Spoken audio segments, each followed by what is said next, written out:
இந்த செய்தி என்ன சொல்லுது நீங்க பாக்குறீங்க? போன ரவுண்ட்லயே நான் அதை சொன்னேன். போன ரவுண்ட்லயே 1 o'clock வரைக்கும் ஆன் ஆவரேஜ் 55 குள்ளார வரும் அப்படிங்கறத நம்ம போன ரவுண்ட்லயே கணிச்சோம். ஏன்னா அது 18% தான் அது வந்து அதோட கிராஃப் இருக்கு. எங்கேயுமே ஒரு அப்நார்மலா ஒன்னும் போன மாதிரி தெரியல. சோ 1 o'clock வரைக்கும் அந்த கிராஃப் இருக்கு. 55 அரௌண்ட் 55 குள்ளார வரும். 56 ஒட்டுமொத்த எண்ணிக்கை பார்க்கிறோம். தமிழ்நாட்டில் 1 மணி வரைக்குமான நிலவரத்தில் 56.81% வாக்குகள் பதிவாகி இருக்கிறது. ஒட்டுமொத்த தமிழ்நாட்டில் மாநிலம் முழுக்க 1 மணி நிலவரம் அப்படின்னு நம்ம பார்க்கிறோம். 56.81% கிட்டத்தட்ட ஒரு சதவீதமாக இருக்கிறது. நம்ம வாக்குகளும் எவ்வளோன்னு விரைவிலேயே நம்ம அப்டேட் பண்ணலாம். பதிவான வாக்குகள் இந்த சதவீதத்தை கன்வெர்ட் பண்ணி நம்ம பார்க்க போறோம். அரவிந்த் சொல்லுங்க. 56.81% ஒட்டுமொத்த தமிழ்நாட்டினுடைய வாக்கு சதவீதம். அரவிந்த், எஸ், நீங்க கணிச்ச மாதிரி அடுத்து 18% கூடுதுன்னு பார்க்கலாமா? 39ல இருந்து அப்படியே 18, 57% அப்படியே 18 இன்க்ரீஸ் ஆயிருக்குங்க.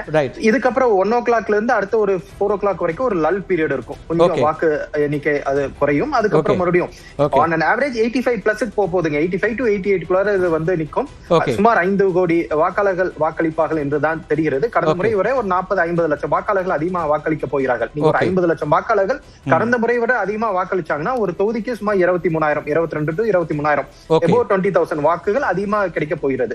அந்த 20,000 வாக்குகள் புதிய வாக்குகள் யார்கிட்ட இருந்து கட்சிக்கு போகிறது, யாரோட வாக்குகள் பிரியுது, அதுதான் இப்ப யாருக்கு அதிகமா வாக்கு வரப்போறதுன்னு யாரோட வாக்கு பிரிய போகிறது, அதுதான் இந்த தேர்தலில் வெற்றியை நிர்ணயிக்க போவதாக நான் பார்க்கிறேன். ஓகே, ரொம்ப முக்கியமா இருக்கு. நம்ம இந்த தொகுதிகளாக கூட பார்க்கலாம். வரக்கூடிய எண்ணிக்கைகளை பார்க்கிறோம். ஒட்டுமொத்த தமிழ்நாட்டினுடைய வாக்குகள் 56.81. ஒவ்வொரு மாவட்டத்திலும் வரக்கூடிய எண்ணிக்கைகளும் ஒரு பக்கம் வந்து கொண்டிருக்கின்றன. அதையும் நம்ம வந்து முழுமையாக அப்டேட் பண்ணணும்.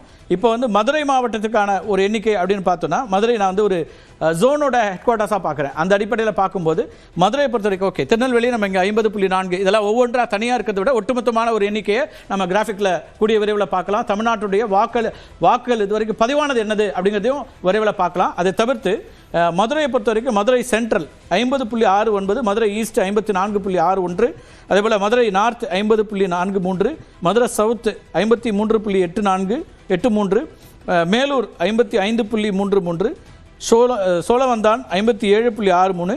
அதை கடந்தும் கூட திருமங்கலம் 60.12%.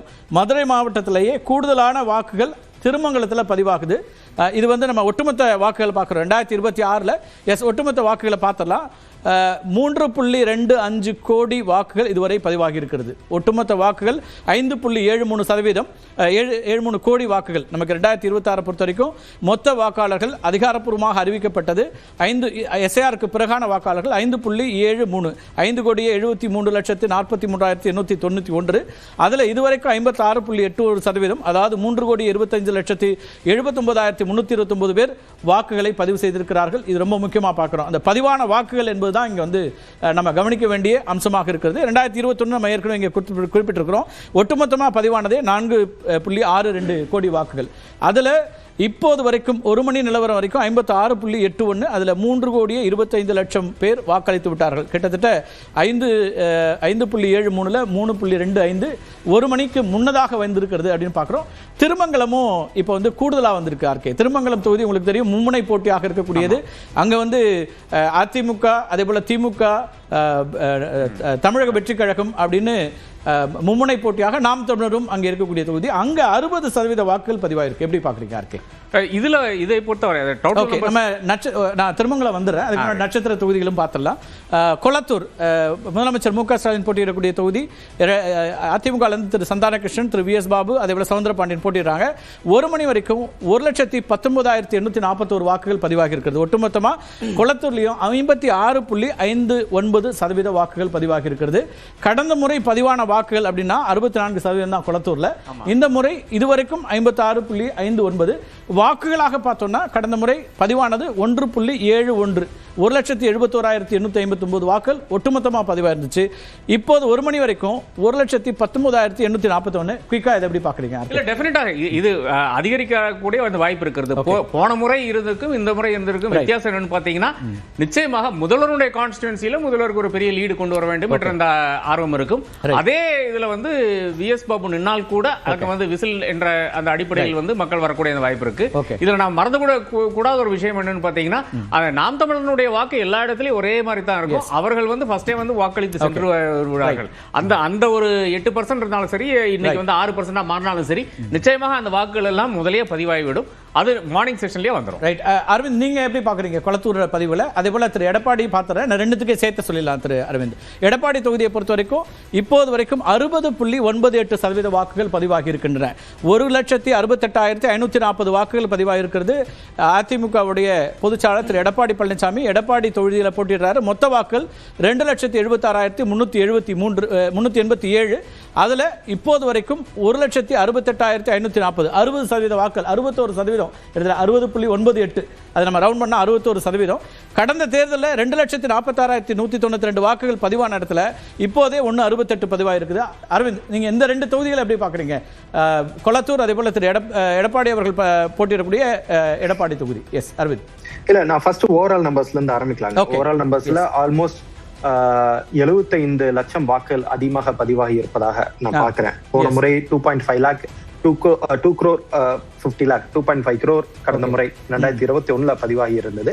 2026 3.25 நினைக்கிறேன். ஸோ ஆல்மோஸ்ட் 75 lakh வாக்குகள் அதிகமாக பதிவாகி இருக்கிறது. 6 மணி நேரத்தில் 75 லட்சம் வாக்குகள் அதிகமாக பதிவாகி இருக்கிறது. ஒரு மணி நேரத்துக்கு சுமார் 12 to 13 லட்சம் வாக்குகள் அதிகமாக பதிவாகி இருப்பதாக நம்ம பார்க்கிறோம். இதே ட்ரெண்ட் கண்டினியூ ஆச்சுன்னா நம்ம சொன்ன அதே ரேட்ல தான் போகுது. 88, 89 வரைக்கும் டச் ஆகும். 5 கோடி என்கிற அந்த இலக்கை தொடுவதற்கான வாய்ப்புகள் இருக்குங்கிறீங்க. 5 கோடிக்கு மேலதான் போகும்.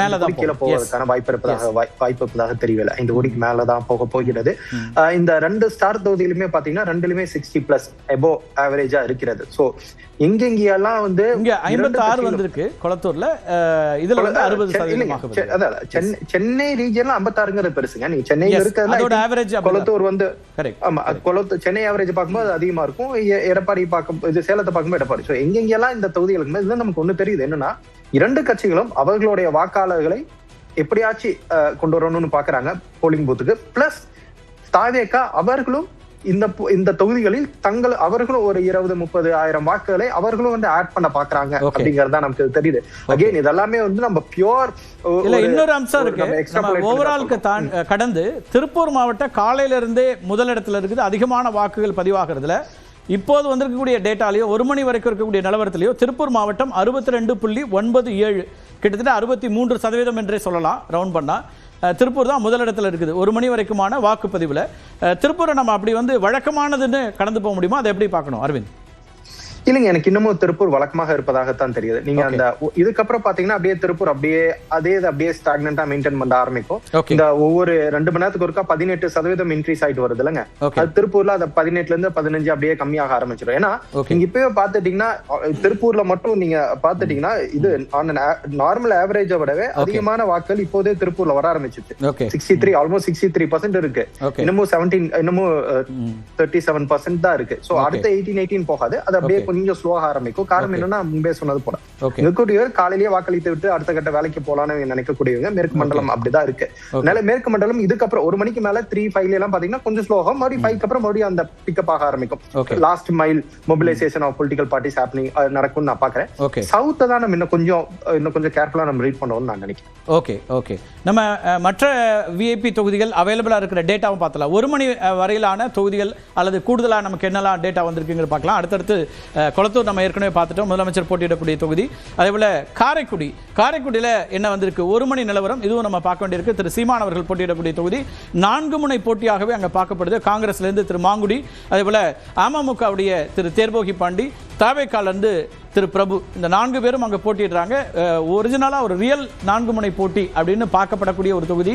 ஆரம்பத்திலிருந்து எல்லா கணிப்புகளிலும் எல்லா விமர்சகர்களும் முன்வைக்கக்கூடிய இடத்துல அங்க ஒட்டுமொத்தமாக இருக்கக்கூடிய வாக்குகள் 3,05,925. அதுல இதுவரைக்கும் பதிவாக இருக்கிறது 51.36%. அதாவது 1,50,651 வாக்குகள் இதுவரை பதிவாக இருக்கிறது. எனக்கு இது கொஞ்சம் இன்னும் கூடுதலாக இருந்திருக்கணுமா இல்லை இப்பதான் இருக்கா? ஏன்னா மற்ற தொகுதிகளோடு தமிழ்நாட்டினுடைய ஆவரேஜோட கம்பேர் பண்ணும்போது இது குறைவா இருக்கிற மாதிரி தெரியுது. தமிழ்நாட்டோட ஆவரேஜ் இதை விட கூடுதலா இருக்குது. ஆனால் 4 முனை போட்டி இன்னும் வாக்காளர்களை முழுமையாக கொண்டு வருவாங்கன்னா இந்த எண்ணிக்கையை எப்படி பார்க்கலாம்? இருக்கே இல்ல இதுல வந்து சீமான் தெளிவாக சொல்லியிருக்காரு, நான் காசு கொடுக்க முடியாதுன்னு சொல்லியிருக்காரு. பட் காங்கிரஸ் இருக்கிறதுனால சீமானுக்கு டெஃபினட்டா ஒரு சான்ஸ் இருக்கிறதாகத்தான் பார்க்கிறேன். ஜெனுவின் ஃபோர் கார்னர், நீங்க சொன்ன மாதிரி ஜெனுவின் ஃபோர் கார்னர் கான்டெஸ்ட் இங்க நடக்கிறது. இதுல ஒரு 30% வாக்கு எடுத்தாலே ஜெயிக்கக்கூடிய அந்த வாய்ப்பு இருக்கிறது. சீமானுக்கு முதல் முறையாக அசம்பிளிக்கு போகக்கூடிய அந்த வாய்ப்பு வந்து இந்த ஒரு இடம் வந்து அமைத்து தந்திருக்கிறது. பிரபு நிச்சயமாக தாவேகானுடைய இளைஞர்களுடைய வாக்கள் எடுத்துருவார் என்று நாம் பார்த்தாலும் அமமுக ஓரளவுக்கு வாக்குகள் எடுத்தா கூட இது சீமானுக்கு இதை விட நல்ல ஒரு வாய்ப்பு வரவே வராது என்று நான் கருதுகிறேன். கார்த்தி சிதம்பரம் அங்க நிறைய கேம்பெயின் பண்ணியிருக்காரு மாங்குடிக்காக. நிச்சயமாக அது வந்து ஒரு எஃபெக்ட் இருக்குன்னு எடுத்துக்கலாம். அப்படி இருந்தால் கூட சீமானை வந்து அனுப்ப வேண்டும் என்ற அந்த கம்யூனிட்டி நபர்களும் திரு விஜய் அவர்களுடைய எண்ணிக்கையை பார்த்துட்டு நான் ஆரம்பிச்சுட்டு வரேன். திரு விஜய் போட்டியிடக்கூடிய தொகுதிகளுடைய தற்போதைய வாக்குப்பதிவு நிலவரம் என்ன அப்படின்னு பார்த்துடலாம். பெரம்பூர் தொகுதி 2,26,296 வாக்குகள் இருக்கக்கூடிய பெரம்பூர் தொகுதியில் ஒரு மணி நிலவரத்தில் 56.24% பதிவாகி இருக்கிறது. 1,72,52 வாக்குகள் பதிவாகி இருக்கிறது. பெரம்பூரை பொறுத்தவரைக்கும் திரு விஜய், அதே போல திமுக திரு ஆர் டி சேகர், அதிமுக கூட்டணியில் பாமக திருமிகு திலகபாமா, அதே போல வெற்றி தமிழன் நாம் தமிழர் கட்சியிலிருந்து போட்டியிடுறாரு. இவங்க போட்டியிடக்கூடிய கடந்த முறை பதிவானது 1,98,872 வாக்குகள். இந்த முறை இதுவரைக்கும் 1,72,052 வாக்குகள். கிட்டத்தட்ட இந்த ஒரு மணி நிலவரத்துக்குள்ளாகவே இந்த வாக்குகள் வந்திருக்கிறதான்னு பார்க்க வேண்டியிருக்கிறது. கடந்த முறை விட குறைந்த வாக்குகள். எஸ்ஐஆருக்கு பிறகு வாக்கு மொத்த எண்ணிக்கை குறையுது. ஆனால் பதிவாகக்கூடிய வாக்குகள் அப்படிங்கிறது நம்ம வந்து பார்க்கணும். இன்னும் இந்த இதை வந்து நம்ம இன்னொரு முறை ஆய்வுக்கு உட்படுத்திடலாம். அதே போல திருச்சி கிழக்கு 2,20,191 வாக்குகள். அதில் இதுவரைக்கும் 55.95%. எனவே அதில் 1,26,612 வாக்குகள் பதிவாகி இருக்கின்றன. பெரம்பூரை பொறுத்த வரைக்கும் நம்ம பதிவான வாக்குகளுடைய எண்ணிக்கையை மீண்டும் கால்குலேட் பண்ணணும்னு நினைக்கிறேன். அது பார்த்துடலாம். இப்போ இருக்கக்கூடிய இந்த தொகுதியை பொறுத்த வரைக்கும் திருச்சி கிழக்கை பொறுத்த வரைக்கும் ஒட்டுமொத்தமாக இல்லை இதில் 56% என்பது இந்த வாக்குகளாக என்ன வருது அப்படிங்கிற கால்குலேஷன்ஸில் நம்ம வந்து கவனிக்க வேண்டியிருக்கு. நம்ம அடுத்து திருச்சி கிழக்கை பார்க்கலாம். திருச்சி கிழக்கில் இப்போது அதாவது ஒட்டுமொத்தமான வாக்காளர்கள் 2,20,191. அதில் பதிவான வாக்குகள் 126 இதுவரைக்கும் பதிவாக இருக்குது. 55.95%. எனவே இந்த நம்ம பெரம்பூர் மட்டும் கால்குலேஷன் ஒரு செக் பண்ணிடலாம் இந்த எண்ணிக்கை சரியா இருக்கான்னு. பதிவான வாக்குகளாக இதை பார்க்குறோம். திருச்சி கிழக்கு பார்க்குறோம். அதில் போன முறை 1,71,321, இப்போது 1,26,000 அப்படின்னு வந்திருக்கு. அரவிந்த், இப்போ திரு சீமான் அதே போல திரு விஜய் இவங்க போட்டியிடக்கூடிய தொகுதிகளில் இருக்கக்கூடியதும் அதே அளவிலான ஒரு மாநில அளவிலான சராசரியை ஒட்டி இருக்குன்னு பார்க்குறீங்களா, அல்லது கூடுதல் கவனம் பெற்று இருக்கிறதா? இதை எப்படி ரீட் பண்ணலாம்? ஏனுங்க, இது எல்லாமே வந்து மாநில சராசரி நோக்கி தான் இருக்கிறது. நீங்க 56, 57, நீங்க திருச்சி கிழக்கு பாத்தீங்கன்னா 56%, 57% தான். பெரம்பூர் பாத்தீங்கன்னா இங்க 56, தமிழ்நாடு ஓவரால் பர்சன்டேஜ் பாத்தீங்கன்னா 57. ஸோ மோரர்லெஸ் இதெல்லாம் அப்படியே மெயின்டைன் ஆகுதுங்க. நம்ம பட் என்னன்னா தமிழ்நாடு ஆவரேஜோடவே அது மெயின்டைன் ஆனாலும் தமிழ்நாட்டுல 2021 3 மணி நிலவரத்துல நாம இப்ப பேசக்கூடிய 3,25,00,000 வாக்காளர்கள் 3 மணி வரைக்கும் வாக்களித்து இருந்தார்கள். ஆனால் 2026 1 மணிக்கு அதே 3,25,00,000 வாக்காளர்கள் வாக்களித்து இருக்கிறார்கள். 3 மணிக்கு 2021 கிளாக் ஆன டோட்டல் நம்பர் இப்ப 1 மணிக்கு அது கிளாக் ஆயிருக்கு. சோ தமிழக வாக்காளர்கள் சீக்கிரமா வாக்களிச்சுட்டு தங்களோட கடமையை முடிக்கணும் அப்படிங்கிற சீக்கிரமா வாக்களிக்க நினைக்கிறார்கள். சோ நம்ம அதான் நான் சொல்றேன், இது எக்ஸ்ட்ரா வாக்களித்திருக்காங்களா, எவ்வளவு அதிகமா வாக்களித்திருக்காங்கிறது ஃபைனல் நம்பர்ஸ் வந்தாதான் நம்ம சொல்ல முடியும். இப்போதைக்கு நம்மளால ஒண்ணு கம்பேர் பண்ண முடியும். 2021 3 மணிக்கு நடந்தது, இப்ப 2026 1 மணிக்கே நடந்துட்டு இருக்கு. அவ்வளவுதான். Okay, right. இது வந்து நம்ம இந்த எண்ணிக்கைகளை எப்படி பார்க்கலாம் அப்படிங்கிறதும் இருக்குது. மொத்தமா மற்ற இடங்களையும் நம்ம பார்த்துடலாம். வேறு என்னென்ன மாவட்டங்கள் என்னெல்லாம் அவைலபிளா இருக்கு டேட்டா அப்படிங்கிறதையும் நம்ம பார்த்துடலாம். ஒரு மணி நிலவரம் அப்படிங்கிறதுல என்னென்ன வாக்குகள் எவ்வளவு தூரம் வந்திருக்கு, தமிழ்நாட்டுடைய ஒட்டுமொத்த வாக்குகள் நம்ம பார்த்தோம். அதுல வந்து அதே போல இப்ப திருப்பூர், இதுல வந்து ஒரு மணி நிலவரத்துல டாப் என்னென்னலாம் இருக்கு, அதிகபட்சமான இடங்கள்ல அதிகமான வாக்குப்பதிவு அப்படிங்கிறதுல நம்ம கணக்கிட்டு இருக்காங்க.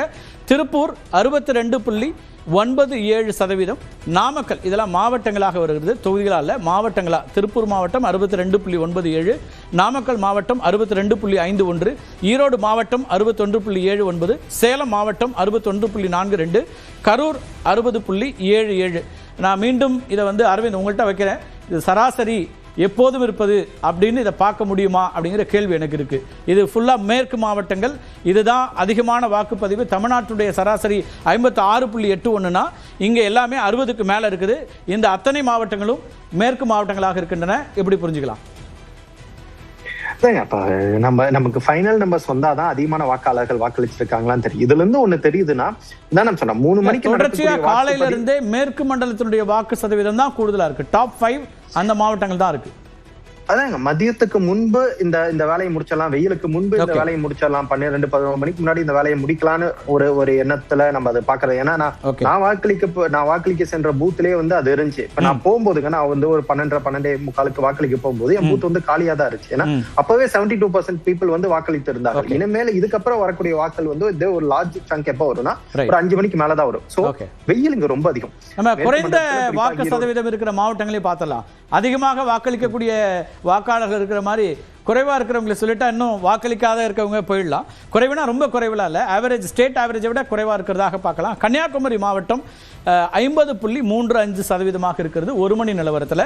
நீலகிரி மாவட்டம் 50.42% இருக்கிறது. திருநெல்வேலி மாவட்டம் 50.73%, ராமநாதபுரம் 51.54%, தூத்துக்குடி 52.55%. இந்த எல்லா மாவட்டங்களுமே தமிழ்நாட்டுடைய ஆவரேஜை விட 56.81 ஒரு மணி வரைக்கும் இருக்கிறது. இதுதான் கீழே இருந்து இருக்கக்கூடியதில் கன்னியாகுமரி நிறைய படித்த வாக்காளர்கள் இருக்கக்கூடிய இடமும் கூட. அங்கேயும் போட்டி வந்து ஒரு மாதிரி அங்கே நேஷனல் பார்ட்டிஸோட இன்ஃப்ளூயன்ஸ் ரொம்ப இருக்கும். அது 50.35 இருக்கிறது. நீலகிரி மாவட்டம் 50.42%, திருநெல்வேலி 50.73%, ராமநாதபுரம் மாவட்டம் 51.54%, தூத்துக்குடி 52.55%. எப்படி பார்க்குறீங்க இருக்கே? இல்லை, இதில் நிறைய ஃபேக்டர்ஸ் இருக்குது. ஒன் இஸ் இங்கிருந்து போய் சேர்றவர்கள் வந்து இன்னும் போய் சேரவில்லை. கன்னியாகுமரியில் வந்து கவர்மெண்ட் எம்ப்ளாயீஸ் ஒரு பெரிய ஒரு நம்பர் இருக்காங்க. அதே மாதிரி வெளியூரில் ஒர்க் பண்ணுறாங்க. அதே மாதிரி தான் திருநெல்வேலியிலையும் இந்த 2 ஊருக்கும் இன்னும் போய் சேர்ந்து கொண்டிருக்கிறார்கள் என்று நாம் பார்க்கிறோம். அது ஒரு ஃபேக்டராக கூட இருக்கலாம். ஒன்று. ரெண்டாவது, அது எவ்வளவு எண்ணிக்கையா இருக்க முடியும்? 2%, 3% அந்த அளவுக்கு வரக்கூடிய அந்த வாய்ப்பு இருக்கிறது. ஸோ அவங்க போய் சேர்ந்த பிறகு தான் அந்த வாக்குகள் வரும் என்று நான் கருதுகிறேன். நீலகிரி பொதுவாகவே வந்து கொஞ்சம் லோவாக தான் இருக்கும் போலிங்க. இந்த வரை 50% வந்ததே ஒரு பெரிய ஆச்சரியமாக தான் நான் காண்கிறேன். தூத்துக்குடி கொஞ்சம் சர்ப்ரைசிங்காக தான் இருக்கு. பட் அது ஒவ்வொரு கான்ஸ்டிடன்சி பார்த்து தான் இருக்கணும். அதுவும் நம்ம பார்க்கலாம். எங்கே குறைவான வாக்குப்பதிவு எந்த தொகுதி என்பதை பார்க்கலாம். இது வந்து நம்ம மாவட்டமாக பார்க்குறோம். தொகுதிகளாக எந்த தொகுதிகள்லாம் அதிகமாக இருக்குது, எங்கெல்லாம் குறைவாக இருக்குங்கிறதையும் நம்ம பார்க்கலாம். பெரம்பூரில் நான் ஒரு சின்ன கரெக்ஷன் சொல்லியிருந்தேன், அதுவும் நம்ம பார்த்துடலாம். பெரம்பூர் தொகுதி மீண்டும் வந்து திரு விஜய், அதாவது இப்போ முதலமைச்சர் வேட்பாளர்கள் எல்லாத்தையும் நம்ம மறுபடியும் பார்த்துடலாம் அவங்களுடைய தொகுதிகள். அதில் குறிப்பாக பெரம்பூரில் நான் வந்து இந்த எண்ணிக்கையில் ஒரு மாற்றம் இருக்கும் அப்படின்னு சொல்லியிருந்தேன். ஏன்னா சதவீதமாக கணக்கிடுறதுல ஒரு பிழை இருந்திருக்கலாம்னு அது சரி செய்யப்பட்டிருக்குது. பெரம்பூரை பொறுத்த வரைக்கும் 2,26,296 ஒட்டுமொத்த வாக்காளர்கள்னா ஒரு மணி வரைக்கும் 1,27,268 பேர் வாக்களிச்சிருக்கிறாங்க. 56.24 சதவீதத்தில் எந்த மாற்றமும் இல்லை. பதிவான வாக்குகள் அப்படிங்கிறதுல கன்வர்ஷன்ஸ். அதே போல மற்ற தொகுதியில் பார்த்துடலாம். நம்ம இதே முதலமைச்சர் வேட்பாளர்களுடைய மற்ற தொகுதிகளையும் குயிக்காக நம்ம வந்து பார்த்துடலாம். திருச்சி கிழக்கில் விஜய் போட்டியிடுறாரு. அங்கே திரு இருதயராஜ், அதே போல திரு ராஜசேகர், திரு கிருஷ்ணசாமி, இந்த 4 பேருக்கும் இடையிலான போட்டியிலே 55.95% வாக்குகள், 1,23,196 வாக்குகள், மொத்த வாக்குகள் 2,20,191. அதே போல சேப்பாக்கத்தில் திரு உதயநிதி போட்டியிடக்கூடியது விஐபி தொகுதியாக பார்க்கறதுல திரு ஆதிராஜாராம் அதிமுகவிலிருந்தும், திரு செல்வம் தமிழக வெற்றிக் கழகத்திற்கு ஆயிஷா பேகம் அவர்கள், திருமிகு ஆயிஷா பேகம் நாம் தமிழர் கட்சியில். ஒட்டுமொத்த வாக்குகள் 166, 1,66,023 வாக்குகள். அதில் 88,905 வாக்குகள் பதிவாயிருக்குது. 53.55% வாக்குப்பதிவாக இதை பார்க்குறோம். இது கொஞ்சம் லோவஸ்டாக இருக்கக்கூடியதாக இருக்கிறது. சென்னை எப்பயுமே லோவஸ்டாக இருக்கும், அதில் சேப்பாக்கம் அதே அளவில் இருக்கா அப்படின்னு பார்க்குறோம். அடுத்து தொண்டாமுத்தூர் திரு எஸ்பி வேலுமணி போட்டியிடக்கூடிய தொகுதி. அங்கே திமுகவிலிருந்து திரு கார்த்திகேயன் வேட்பாளர், திரு எஸ்பி வேலுமணி அதிமுகவிலிருந்து சதீஷ் ராஜு தவேகா, அதே போல் நாம் தமிழர் கட்சியிலிருந்து ரஜ்பி நிஷா அவங்க போட்டியிடுறாங்க. 58.39% இருக்கிறது. 1,71,271 வாக்குகள் பதிவாகி இருக்கிறது. கடந்த முறை 2,28,896 வாக்குகள் மொத்தமாக பதிவானது. எனவே இந்த தொகுதியும் தொண்டாமுத்தூரும் ரொம்ப கவனம் பெறக்கூடிய ஒரு தொகுதி. அடுத்ததாக இருக்கக்கூடிய தொகுதியை பார்த்தலாம். நம்ம குயிக்காக தொகுதியில் பார்த்து கோபிச்செட்டிப்பாளையம் திரு செங்கோட்டையன் போட்டியிடக்கூடியதுனால அங்கே கவனம் பெறக்கூடியதாக மாறுது.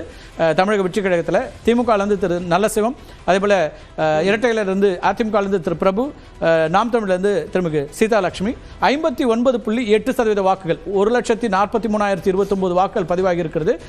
ஏற்கனவே கடந்த 2021 2,12,000 வாக்குகள் பதிவான இடத்துல கிட்டத்தட்ட இங்கேயும் ஒரு பலமுனை போட்டி, மும்முனை போட்டின்னு சொல்லக்கூடிய தொகுதி. அடுத்ததாக நம்ம பார்த்துலாம். சாத்தூர் தொகுதி திரு நைனா நாகேந்திரன் பாஜகவுடைய மாநில தலைவர் போட்டியிடக்கூடிய தொகுதி. அங்கே வந்து திமுகவிலிருந்து திரு கடற்கரை ராஜ், திரு அஜித் தாவேகா, திரு ஆனந்த்ராஜ் நாம் தமிழர் கட்சி. 2,29,330 வாக்குகள் இருக்கக்கூடிய இடத்துல 55 55.56% வாக்குகள் 1,27,415 பதிவாகி இருக்கிறது. கடந்த முறை 1,90,486 பதிவானது. இந்த முறை தன்னுடைய தொகுதியை திருநெல்வேலியிலிருந்து சாத்தூருக்கு போயிருக்கார் திரு நயினா நாகேந்திரன். அங்கே 55.56. எஸ், அடுத்ததாக நம்ம பார்க்கலாம். கீகா அவினாசி தொகுதி திரு எல் முருகன் இணையமைச்சர் போட்டியிடக்கூடிய தொகுதி, மத்திய இணையமைச்சர் போட்டியிடக்கூடிய தொகுதி. அதுபோல் திமுகவிலிருந்து மருத்துவர் திருமிகு கோகிலாமணி போட்டியிடக்கூடிய தொகுதி. தாவேக்காவிலிருந்து திருமிகு கமலி மேனகா நாம் தமிழர்லேருந்து 64.96% வாக்குகள் இங்கே பதிவாகி இருக்கிறது. அவினாசியில் இதுவரைக்கும் 1,64,583 வாக்குகள் பதிவாயிடுச்சு. மொத்தம் 2,53,000. கடந்த முறை 2,10,000 தான் பதிவாயிருக்குது. அவினாசியும் கொஞ்சம் அதிகமான வாக்குப்பதிவை நம்ம பார்க்குறோம். அதேபோல் ஸ்ரீபெரும்புதூர் திரு செல்வ பெருந்தகை டிஎன்சிசியினுடைய பிரசிடென்ட், இரட்டையிலிருந்து திரு பழனி, தென்னரசு, சிந்து அவர்கள், இந்த 4 பேரும் போட்டியிடக்கூடிய இடத்துல 57.57% வாக்குகளை பார்க்குறோம். மொத்தமாக இருக்கக்கூடிய ஸ்ரீபெரும்புதூர் அதிகமான வாக்குகளை கொண்டிருக்கக்கூடிய ஒரு சில தொகுதியில் ஒன்று. 3,81,750 வாக்குகள் ஸ்ரீபெரும்புதூரில் ஒட்டுமொத்தமாக இதுவரைக்கும் 1 மணி வரைக்கும் 2,19,773 வாக்குகள் பதிவாகி இருக்கின்றன. இதெல்லாம் நம்ம முக்கியமான நட்சத்திர தொகுதிகளாக பார்த்து கொண்டிருக்கிறோம். அடுத்ததாக வெவ்வேறு வேட்பாளர்கள். விருதாச்சலம் இன்னொரு முக்கியமாக கவனிக்கக்கூடிய ஒரு தொகுதியாக மாறக்கூடியது. திருமிகு பிரேமலதா விஜயகாந்த் அங்கே போட்டியிடுறாங்க. அதேபோல் மாம்பழ சின்னத்தில் பாமகலேருந்து திருமிகு தமிழரசி, திரு விஜய், அதேபோல் திருமிகு ஆனந்தி, இந்த 4 போட்டியிடக்கூடியதில் 2,40,783 வாக்குகள். அதில் 55.48% வாக்குகள் இதுவரைக்கும் பதிவாயிருக்கு. 1 மணி வரைக்கும் பதிவாயிருக்கிறது. 1,33,586. இந்த விஐபி தொகுதிகள்னு பார்க்கறதுல ஆவரேஜாக 55 அப்படி தான் இருக்குது. ரொம்ப அதிகமாக இருந்தது திரு எல் முருகனுடைய வாக்கு சதவீதம் பார்த்தோம். அதேபோல் தருமபுரி திருமிகு சௌமியா அன்புமணி போட்டியிடக்கூடிய தொகுதி. திரு இளங்கோவன் முரசு சின்னத்திலிருந்து திமுக கூட்டணியில் இருக்கிறாரு. சிவன், அதேபோல் திருமிகு சாந்தலட்சுமி, இவங்க தொகுதியில் 58.28% இந்த வாக்குகள் பதிவாகி இருக்கிறது. ஒட்டுமொத்தமாக 1.51 லட்சம் பதிவாகிவிட்டது. கடந்த முறை 2.25 லட்சம், இன்னும் 75,000 தான் வித்தியாசம் இருக்குது. இன்னும் இத்தனை மணி நேரம் இருக்குங்கிறதும் தருமபுரியும் கவனம் பெறக்கூடியதாக மாறி இருக்கு. காட்பாடியில் திரு துரைமுருகன் திமுகவுடைய பொதுச்செயலாளர், அதேபோல் திரு ராமு கடந்த முறை மிக கடுமையான ஒரு போட்டியை கொடுத்தவர் அதிமுகவிலிருந்து. அதேபோல் திரு சுதாகர், திரு திருக்குமரன், இந்த 4 போட்டியிடக்கூடிய காட்பாடியில் 2,28,000 மொத்தமாக இருக்குன்னா அதில் 57.11% பதிவாக இருக்குது. 1,30,000. எஸ், அடுத்ததா இப்படி முக்கியமான தொகுதியில் மட்டும் பார்க்குறோம். திருவண்ணாமலையில் அமைச்சர் ஏவா வேலு தாமரை சின்னம் அங்கே கூட்டணியில் போட்டியிடுது. திரு ஏழுமலை, அதேபோல் அருள் ஆறுமுகம், திரு விக்னேஷ், இவங்க போட்டியிடக்கூடியதில் 57.95% இருக்கிறது. 1,44,000, மொத்தம் 2.49. கடந்த முறை 2,06,000 இருந்ததில் இப்போ 1,44,000 பதிவாயிடுச்சுன்னு பார்க்குறோம். அடுத்ததாக பார்த்தலாம். ரொம்ப சுருக்கமாக அடுத்தடுத்து குயிக்காக நம்ம நம்பர்ஸ் மட்டும் பார்த்தலாம். துறைமுகம் சென்னையில் அதிகம் கவனிக்கப்படக்கூடிய தொகுதியில் இன்னொன்றாக மாறி இருக்கக்கூடியது. திரு சேகர்பாபு போட்டியிடுறது. ராயபுரம் மனோ அவர்களும் போட்டியிடுறாரு. அதனால் அங்கே வந்து ஒரு ஹெவி வெயிட்ஸாக இருக்கக்கூடிய ஒரு இடமா இருக்குது. அதேபோல் சினோரா அசோக் இதில் தமிழக வெற்றி கழகம், பௌஜான் ஷரீஃப் நாம் தமிழர், இதில் 54.39% வாக்குகள் பதிவாயிருக்கு. 65,000 வாக்குகள் பதிவாயிருக்கு. குறைந்த வாக்குகள் இருக்கக்கூடிய ஒரு தொகுதி 1,20,000 தான். எஸ், அடுத்ததாக சைதாப்பேட்டை திரு மா சுப்பிரமணியம் அமைச்சர், அதேபோல் செந்தமிழன் முன்னாள் அமைச்சர், அருள் பிரகாசம், திருமிகு ஸ்ரீவித்யா, இவங்க போட்டியிடக்கூடிய இடத்துல 52.76% பதிவாயிருக்குது. சைதாப்பேட்டை பொறுத்த வரைக்கும் கடந்த முறை 1,59, இந்த முறை 1,7 இது வரைக்குமே வந்துருச்சு கடந்த முறை பதிவானது வாக்குலேருந்து. அடுத்ததாக பார்த்தலாம். வேப்பனஹள்ளி திரு சீனிவாசன், KP முனுசாமி அவர்கள் போட்டியிடக்கூடிய தொகுதி. அதிமுக முன்னாள் அமைச்சர், முக்கியமான பிரமுகரில் ஒருத்தர். அவர் போட்டியிடக்கூடிய தொகுதியில் திமுக திரு சீனிவாசன், சம்மங்கி, நாகராஜ், இவங்க 56.37% இருக்குது. 2.46% ஓட்டுகளில் வாக்குகளில் எவ்வளோ பதிவாக இருக்குது அப்படிங்கிறத பார்க்குறோம். எஸ், அடுத்ததாக குவிக்லி நம்ம வந்து பார்த்துடலாம். இதெல்லாம் வந்து ஒட்டுமொத்தமாக நம்ம வந்து முக்கிய பிரமுகர்கள் போட்டியிடக்கூடியதில் இன்னமும் கூட 20-30 தொகுதியில் அடுத்ததாக வரலாம். ஒட்டுமொத்த தமிழ்நாட்டினுடைய எண்ணிக்கையாக 56.81 இருக்கிறது. அரவிந்த், இதில் விஐபி தொகுதிக்குன்னு தனித்த வாக்குப்பதிவாக நடந்திருக்குன்னு பார்க்குறீங்களா, இல்லை அல்லது அந்தந்த மண்டலங்கள் இருக்கக்கூடிய அதே எஃபெக்ட் தான் அந்த தொகுதியில் வந்திருக்குதா, எப்படி பார்க்கலாம்? இல்லைங்க, அந்த மண்டலத்துல இருக்கிற அந்த எஃபெக்டா வந்திருக்கே தவிர நம்ம ஒரு பெரிய ஒரு வேரியேஷன் நம்ம இருக்கிற மாதிரி தெரியல. நம்ம இன்னொன்னு மட்டும் பாத்துக்கலாம்.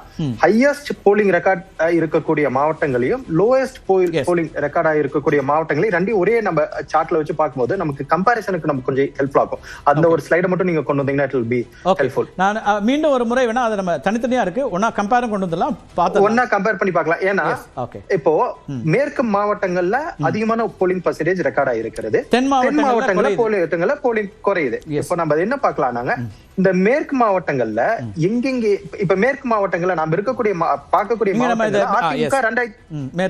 அதிமுக 2021 அதிகமாக வெற்றி பெற்ற மாவட்டங்கள் நீங்க திருப்பூர் எடுத்துக்கொள்ளலாம், நாமக்கல் எடுத்துக்கொள்ளலாம், ஈரோடு எடுத்துக்கொள்ளலாம், சேலம், கோயம்புத்தூர் இதெல்லாம் ஒட்டுமொத்தமா எடுத்தாங்க, வெற்றி பெற்றாங்க. சேலத்துல ஒரே ஒரு தொகுதி தவிர மத்த எல்லாம் வெற்றி பெற்றாங்க. திருப்பூர்ல 2 தொகுதியை தவிர மற்ற எல்லாம் வெற்றி பெற்றாங்க. நீங்க அந்த கரூரை தவிர மத்த 4மே பாத்தீங்கன்னா ஏடிஎம்கே டாமினண்டா இருக்கக்கூடிய இது மாவட்டங்கள்.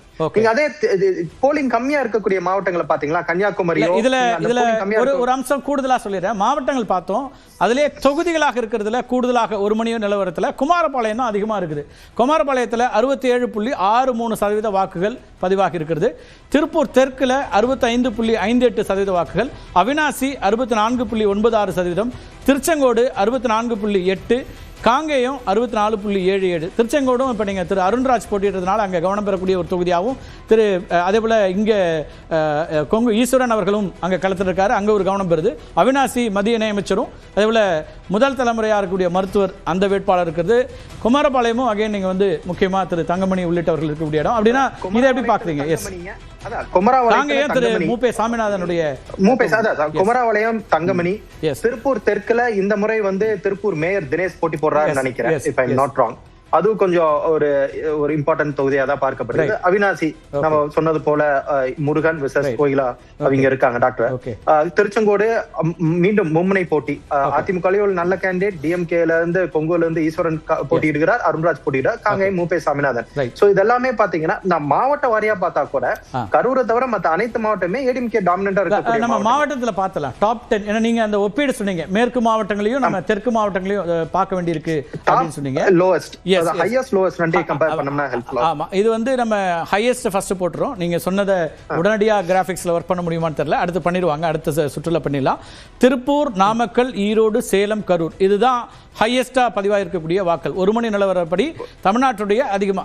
அடுத்ததா குறைவான வாக்குகள் கன்னியாகுமரி, நீலகிரி, திருநெல்வேலி, ராமநாதபுரம், தூத்துக்குடி. இல்ல நீலகிரியை தவிர 4ம் தென் மாவட்டங்களாக இருக்கக்கூடிய நம்ம ரீஜன் ஓட்டலாம். இங்க இருக்கக்கூடிய இந்த 5 மாவட்டத்திலுமே திமுக கம்ப்ளீட் ஸ்வீப் செஞ்சாங்கன்னு நினைக்கிறேன் 2021. Nilgiri complete sweep, more or less complete sweep. கன்னியாகுமரியும் பாரிங் 1 or 2 சீட்ஸ், கன்னியாகுமரி ஜெயிச்சிட்டாங்க. திருநெல்வேலி 1 or 2 தான். ராமநாதபுரம், தூத்துக்குடி இதுவும் அதிகப்படியான வெற்றி பெற்ற தொகுதிகள். டிஎம்கே சிட்டிங் எம்எல்ஏஸ் இருக்கக்கூடிய தொகுதிகள். அங்க ஏடிஎம்கே சிட்டிங் எம்எல்ஏஸ் அதிகமா இருக்கக்கூடிய தொகுதிகள் மேற்கு மண்டலம். நம்ம ஆன்டி இன்கம்சி தான், அரசுக்கு எதிரான வாக்குகள் தான். அதனாலதான் இவ்வளவு அதிகமான வாக்கள் பதிவாயிருந்தா இப்ப திமுக சிட்டிங் எம்எல்ஏஸ் இருக்கக்கூடிய இந்த மாவட்டங்கள்ல தான் அதிகமான ஓட்டிங் பர்சன்டேஜ் வந்திருக்கணும். நம்ம கம்பாரிசன் அதுக்குதான் சொன்னேன். மேற்கு மண்டல் நம்ம இந்த ஓட்டிங் பர்சன்டேஜ நம்ம ஆன்டி இன்கம்பன்சியால மட்டுமே கணக்கிட முடியாது. அப்படி கணக்கிட்டோம்னா ஏடிஎம்கே அதிகமா சிட்டிங் எம்எல்ஏஸ் இருக்கக்கூடிய தொகுதிகள தான் ஓட்டிங் பர்சன்டேஜ் அதிகமா இருக்கிறது. டிஎம்கே எம்எல்ஏஸ் அதிகமா இருக்கக்கூடிய மாவட்டங்கள்ல ஓட்டிங் பர்சன்டேஜ் கம்மியா தான் வந்திருக்கு. சோ இது லெட்ஸ் வெயிட் till 5-6 PM வரைக்கும் நம்ம வெயிட் பண்ணாதான் நமக்கு இதோட. ஆனா ரொம்ப முக்கியமான ஒரு ஒப்பீடு நம்ம கவனிக்க முடியுது. அதாவது அதிகபட்சமான வாக்குகள் பதிவானது மேற்கு மண்டலம், குறைந்தபட்சமா இருக்கிறதுல பெரும்பகுதி தென் மண்டலமாக இருக்கிறது. நீலகிரியா இருந்தாலும் அதுவும் வந்து நீங்க வெற்றிகள் அப்படிங்கிற கணக்குல இருந்து அதை பாக்குறீங்க. ஆனா இது ரொம்ப கவனிக்க வேண்டிய ஒரு அம்சம் தான் நினைக்கிறேன். இதுல ஏதாவது செய்தி இருக்கிறதா அப்படிங்கிறதும், அல்லது நீங்க உங்க ஆர்குமெண்ட் என்னன்னா இங்க ஆன்டி இன்கம்பன்சி இருந்தா அதிக எம்எல்ஏக்கள் இருக்கக்கூடிய தொகுதியில இன்னும் கூடுதலான வாக்குகள் வந்திருக்கணும் அப்படிங்கிறீங்க. கவர்மெண்ட்டுக்கு எதிரான ஒரு ஆன்டி இன்கம்பன்சி இருந்தா அது தென் மாவட்டங்கள்ல திமுக அதிகமா ஜெயிச்ச மாவட்டங்கள்ல தான் அந்த ஓட்டிங் பர்சன்டேஜ் அதிகமா இருந்திருக்கணும். அங்க இன்னும் அது 50ல தானே ஓட்டிங் பர்சன்டேஜ் இருக்கு. நீங்க தூத்துக்குடி எடுத்துக்கலாம், கன்னியாகுமரி எடுத்துக்கலாம், ராமநாதபுரம் எடுத்துக்கலாம், நீலகிரி எல்லாம் கம்ப்ளீட் ஸ்வீப். அங்க எல்லாமே 50 அரௌண்ட் தான். நம்ம தொகுதி வயசும் குறைவா இருக்கிற கான்ஸ்டிட்யூன்சிஸ் பார்த்தலாம். நம்ம ரீஜன் டிஸ்ட்ரிக்ட்ஸ் பார்த்தோம். ரொம்ப குறைவான வாக்கு பதிவாக இருக்கக்கூடியது பாளையங்கோட்டை. முதல்ல 45.37%. ஆர்கே இந்த எண்ணிக்கையும் நான் உங்களை பார்த்துருக்கேன், உங்கள்கிட்ட தான் வரேன். பாளையங்கோட்டையில தான் மிக குறைவான வாக்குகள் பதிவாக இருக்கு. தமிழ்நாட்டினுடைய ஆவரேஜ் வந்து 56.81%. பாளையங்கோட்டை தொகுதியில் 45.37%. கிள்ளியூர் தொகுதியில் 46.76%.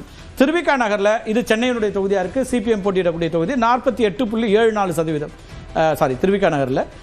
உதகை 48.93%. ராமநாதபுரம் 49.7%. நீங்கள் பெருமளவுக்கு திருமிகு பொற்குடி ஆம்ஸ்டாங் போட்டியிடக்கூடிய தொகுதிங்கிறதுனால திருவிக்கா நகர் ஒரு கவனம் பெறக்கூடிய ஒரு தொகுதியும் கூட. கிள்ளியூர், பாளையங்கோட்டை, உதகை, ராமநாதபுரம் இதெல்லாம் தான் தொகுதிகளாக பார்க்கும்போது மிக குறைந்த வாக்குகள் அப்படின்னு பார்க்குறோம். கிட்டத்தட்ட பாளையங்கோட்டையில் 11% குறைவாக இருக்குது, கிள்ளியூரில் 10% குறைவாக இருக்குது, திருவிக்கா நகரில் இதெல்லாம் நான் ஸ்டேட் ஆவரேஜோட கம்பேர் பண்ணும்போது 8% குறையுது, உதகமண்டலத்திலும் 8% குறையுது, ராமநாதபுரத்தில் 7% குறைவாக இருக்குது. நீங்கள் நான் உங்கள்கிட்ட வரேன் இருக்கே அரவிந்த், நீங்கள் அதனுடைய தொடர்ச்சியாக இதை பார்க்க முடியுமா? நீங்கள் மாவட்ட அளவில் ஒப்பிடுறீங்க, இப்போ தொகுதிகளாகவும் குறைவாக இருக்குது அப்படிங்கிறது எப்படி பார்க்கலாம் இந்த தொகுதிகள்? நீங்க தொகுதிகள் இதுல இருக்கிறதெல்லாம் பாருங்க, 5 எம்எல்ஏஸ் இருக்கக்கூடியதா ரூலிங் பார்ட்டியோட 5 டிஎம்கேவோட சிட்டிங் எம்எல்ஏஸ் இருக்கக்கூடிய பரவலான ஆன்டி இன்கம்பன்சினாலதான் அந்த ஓட்டிங் பர்சன்டேஜ் அதிகமா இருக்குன்னு நம்ம சொன்னோம்னா அது இந்த டிஎம்கே சிட்டிங் எம்எல்ஏஸோட தொகுதியில ரிஃப்ளெக்ட் ஆயிருக்கும் இல்லங்க. இது ஒரு யூனிஃபார்மா கிடையாது. நம்ம தொடர்ந்து நம்ம கடந்த 3 மாதமா பேசிட்டு வர மாதிரிதான் இந்த தேர்தல் எப்படி நம்ம பாக்குறோம்னா ரீஜன் மாறுகிறது. எங்கெங்கெல்லாம் மக்கள் வந்து இந்த ஒரு மாற்றம் வேண்டும்னு நினைக்கிறாங்களோ அங்க ஓவர்வெல்மிங்கா வாக்களிக்கிறாங்கிறதை நம்ம பாக்குறோம்.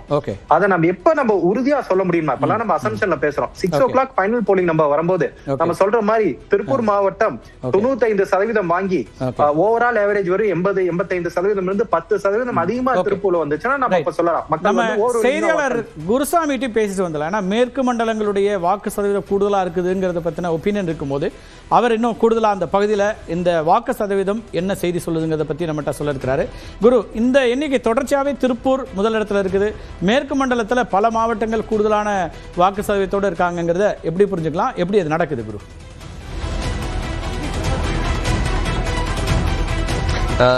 இந்த வாக்குப்பதிவுகளை பொறுத்தவரை எஸ்ஐஆர் தான் இதுக்கான ஒரு முக்கிய காரணம் என்ற ஒரு கருத்தை வாக்குச்சாவடியில் இருக்கக்கூடிய பூத் ஏஜென்ட்டுகள் தெரிவிக்கிறார்கள். கடந்த காலங்களில் பதிவான வாக்குகள் எந்த அளவிற்கு வாக்குகள் பதிவானதோ அதை ஒட்டியே தான் தற்பொழுதும் வாக்குகள் பதிவாகின்றது என்ற ஒரு கருத்தையும் சொல்கிறார்கள். அதே வேளையில் எஸ்ஐஆரில் மொத்த வாக்குகளுடைய எண்ணிக்கை குறைந்திருப்பதன் காரணமாக இந்த மொத்த வாக்கு சதவீதம் அதிகமாக இருப்பதாக கூறப்படுகிறது. ஆனால் அதே வேளையில் இந்த வாக்கு சதவீதம் கடந்த காலங்களில் ஒப்பிடும் பொழுது 4 முதல் 7-8% வரை கடந்த 2021 தேர்தலில் பதிவான வாக்குகளுடன் ஒப்பிடும் பொழுது தற்பொழுது கூடுதலாகவே பதிவாகி இருக்கிறது. இதற்கு முக்கிய காரணம் எஸ்ஐஆர் என்று ஒரு தரப்பு சொன்னாலும் மற்றொரு தரப்பில் விழிப்புணர்வு என்பது அதிகரித்திருக்கிறது. இளைஞர்கள் அதிக அளவில் வாக்களிப்பதற்காக இந்த முறை வந்திருக்கிறார்கள். மேலும் மக்களும் கடந்த முறை வாக்களிக்காத அதிகப்படியான மக்களும் இந்த முறை வந்திருக்கிறார்கள். இதன் காரணமாகவே இந்த முறை இந்த வாக்கு சதவீதம் என்பது அதிகரித்திருப்பதாக கூறுகிறார்கள். அதே வேளையில் மேற்கு மண்டலத்தை பொறுத்தவரை திருப்பூர், நாமக்கல் போன்ற மாவட்டங்கள் அதிகமாக இருந்தாலும் உதகையில் மிக குறைவான அளவே 50% பதிவாகி இருக்கிறது சார்.